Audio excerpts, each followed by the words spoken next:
Tohid Asadi joins us now from the Iranian capital. And Tohid, Iran's foreign ministry has said it's agreed to much of this draft text, but a final decision hasn't been made yet. So where does that leave things exactly?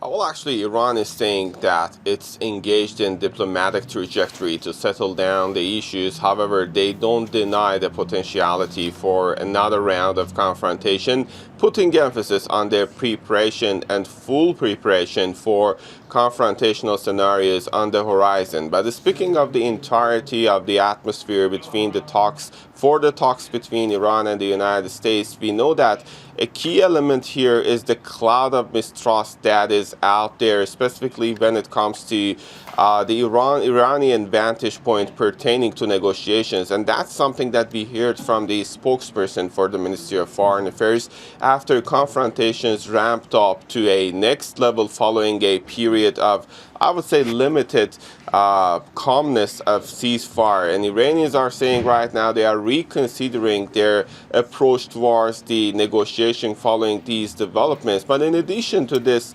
lack of trust in Iran, they are also criticizing the United States for changing their position from time to time. And that is obvious from the statements that we hear from the US President Donald Trump, one day talking about war, the other day talking about peace. And this is something that is putting a certain amount of impact on the Iranian approach. And to that, we also need to add the long list of controversies and the sticking points when it comes to potentiality for diplomacy to resolve the issues. First, the situation at the Strait of Hormuz versus the naval blockade imposed by the Americans are among actually key sticking points between the two sides. But added to that, the ceasefire across the region, in particular in Lebanon, is a key demand from the Iranian side. But also we know that Iranians are looking for security assurances to make sure that they are not going to get into the trap of a vicious circle of war, a limited period of peace and ceasefire, then another round of confrontation.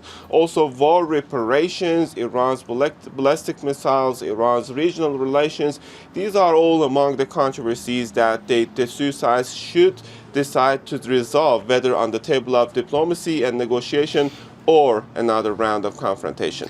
And Tohid, I wonder how all of this is playing out on the streets for ordinary Iranians at this point. I mean, is there relief that, for the moment at least, war seems to have been averted? I can say a mixture of different sentiments highlighted by a sense of frustration because, Iranians are hopeful that diplomacy can resolve all these issues, but not that hopeful because they have a clear memory about the experience of negotiations while their country was in the middle of talks, not once, but twice over the past, I would say, 1 year.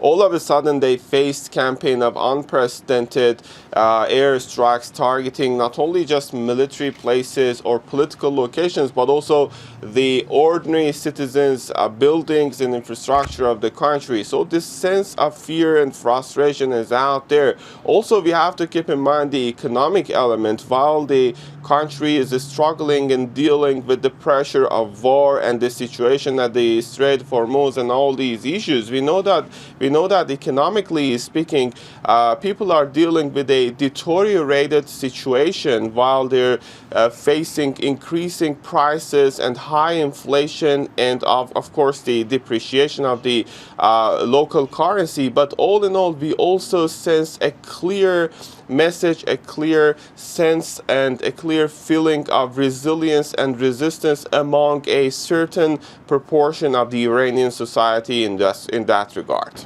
Okay, thank you so much for all of that, Tohid Asadi, for us there in Tehran.